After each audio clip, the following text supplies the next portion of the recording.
I am a big believer in fit. Okay, so Joy and I have bounced around in our careers a lot. And one of the reasons I came to Fox, I thought it was a better fit for me than ESPN. ESPN was very corporate, very Disney, very Lion King, very safe. And I'm kind of a letter rip guy and big opinions, and I have a lot of things I'm doing on the side. And Fox is like, yeah, do your stuff, whatever you want to do, start companies, whatever. And I just thought it was a better fit. Doesn't mean it's a better company, but I do think fit is really important. And I've always said, Aaron Rodgers is a weird fit in Green Bay. So Aaron Rodgers, last year, Green Bay drafts a quarterback in the first round. Translation, we're going to move on here pretty quick. Then Aaron comes out and crushes it, MVP numbers. Aaron's like, you love me, right? See, I'm good. No, we're still moving on. According to a story yesterday, Green Bay paid Rodgers a $7 million roster bonus. They did not convert it to a signing bonus. Colin, what does that mean? It's confusing. What it means is they can move off Aaron sooner. So they didn't convert it to a signing bonus, meaning they're looking to move off him pretty quick. Now, that sounds counterintuitive, right? Why would you move off? Never forget this. When Green Bay moved off Brett Favre, go look it up. He had just had his best year in a decade. He was a Pro Bowler. They were at 13-3. He got him to an NFC championship, and he was 6 months older than Aaron Rodgers is today. That was Brett Favre wasn't falling apart. He had just had a great year. They had just gone 13-3. He had just made the Pro Bowl. He had just cranked up a great year, and they moved off him. Why? Because they saw him as expensive and a star that was increasingly needy. That's kind of what Green Bay sees. It's funny how it lands. So Green Bay has always been about development. We all know this. This is not new. It's very small. It's the smallest sports town in America. It's got that Midwestern small town ethos. They're almost cynical about money and stardom. They're kind of cynical, right? Like when the Wisconsin Badgers hired, Bo Ryan, the basketball coach, they hired him from right down the road. And they didn't go for big stars. They had all the money. Wisconsin had all the money. If you go look at the history of Wisconsin football in the last 20 years, they make a ton of money. It's one of the most lucrative athletic departments in the country. They never hire a big star as a coach. They never do. They're cynical of the big money. Not that it's jaded. That's just the way Wisconsin is. They got their cheese. They got their Packers. We don't need outsiders. We're homegrown. We develop. It's Midwest. It's our ethos. And here's rock star Brett Favre and rock star Aaron Rodgers. So they draft Jordan Love. Obviously, you don't draft a quarterback in the first round, not play him. I mean, just a total waste of draft pick. But it's funny how it lands. It's a weird fit between Aaron and the Packers. And if you read this story, basically, they don't want to offend Aaron, but they're structuring this contract to move off it sooner than later.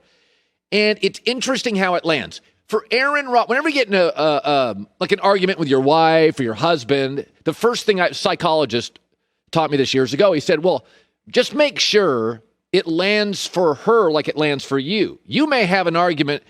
It doesn't necessarily land the same way. Arguments don't. So for Aaron Rodgers, here's how the current situation lands. You can't get many good players. For Green Bay, here's how it lands. Well, we would like to get you more, but you're too expensive, and you're getting older, and you're kind of needy. And both could be right. Aaron can't get more stars. That's why when they play Tampa this year and go 0-2, it looks like Tampa has far more good players. Brady takes a pay cut. That's why when they played San Francisco a couple years ago and Garoppolo wasn't making a fortune, it looked like San Francisco had way more good players.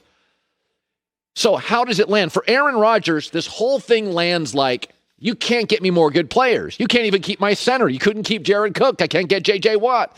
And for Green Bay, they look at it and think, dude, we're building this developmental roster, making fifth-rounders Pro Bowlers. We would love to get you more players, but you cost us almost $35 million a year. We're doing our part. You're not sacrificing. We're not going out and overspending and making it easy and getting free agents. We're not cherry picking like the Giants, Adoree Jackson and Kenny Galladay, or like the Jets, Carl Lawson and Corey Davis. We don't do that. So we have to sacrifice in Green Bay. We are sacrificing Aaron all the time. It's a small town. This is our ethos. We have to draft and develop. And you, who are a big contract guy, are getting in our way. And so, I mean, it's Tom Brady's cap hit this year is $28 million less than Aaron Rodgers. That's why they have an all-star team. So this whole thing is very interesting to me, is that when they moved off Brett Favre, he had Aaron Rodgers. He was 13-3. He would just turned 38. He was a Pro Bowler. He had his best year in a decade, just like Aaron did. And they just said, you're expensive and you're needy. And the whole thing in Green Bay is they look to develop. It's almost a college team. And they look like, well, we developed Favre. He was lost in Atlanta, kind of a mess personally. And we developed Aaron Rodgers, who had to go to a junior college. And now Jordan Love from Utah State. This is what we do. We develop. We don't get the big free agents, Aaron. And now you're really expensive. And we're doing the best we can, but we can't get great players now. Maybe the conference championship, that's what we can do. Because Green Bay's not stupid. They know the more you pay a quarterback, the less you can win.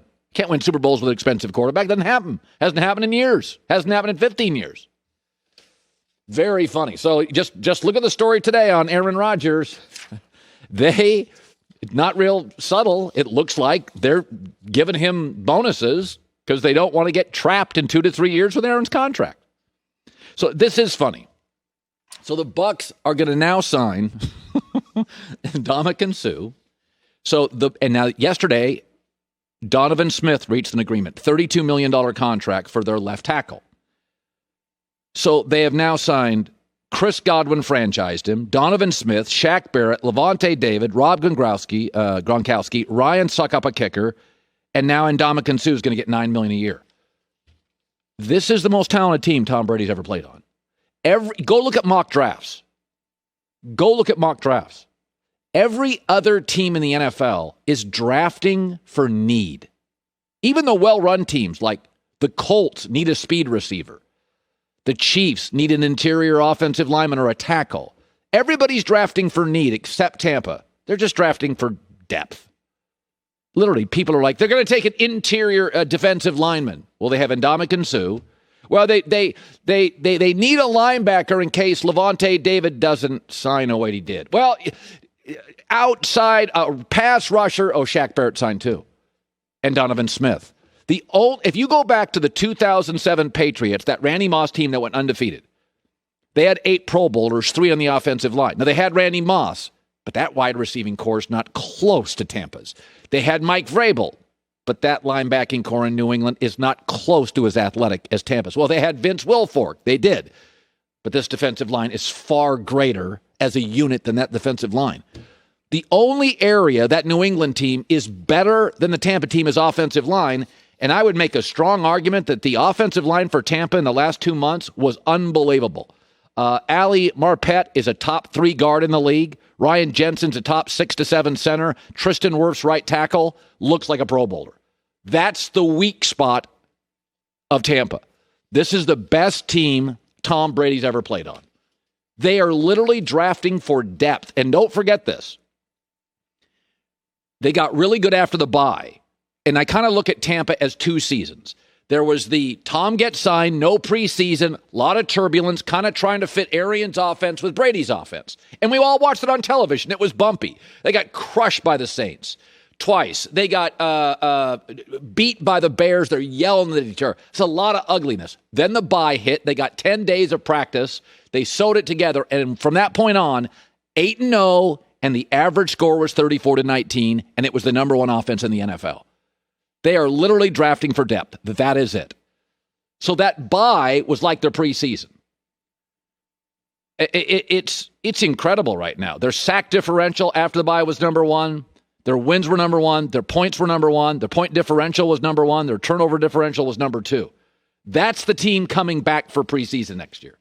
That's the team entering this season. This team is so stacked. And I will say this. The other break they get is the Saints will be worse. Drew Brees is gone. They had to shave Cap. Green Bay could not take their Pro Bowl center, could not get him or J.J. Watt. Probably not quite as good on the offensive line. They do a good job in Green Bay to develop offensive lines, but probably won't be as good as when you lose the best center in the game or the second best center. You're probably not going to be as good. Seattle's been noisy as heck. Dallas still can't figure out their defense. I mean, this is the best thing they've ever been on. They're going to re-sign Ndamukong Suh.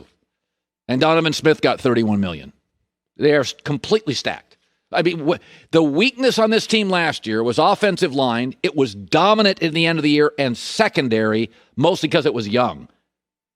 Also, this is a franchise that drafts incredibly well, so you might as well put 3 or 4 more really talented guys on this roster. Wow. Hi, everybody. Thanks for watching. Subscribe here to get the latest from the show. Also, be sure to check out more of the best clips from The Herd or go watch a few segments from other shows on FS1.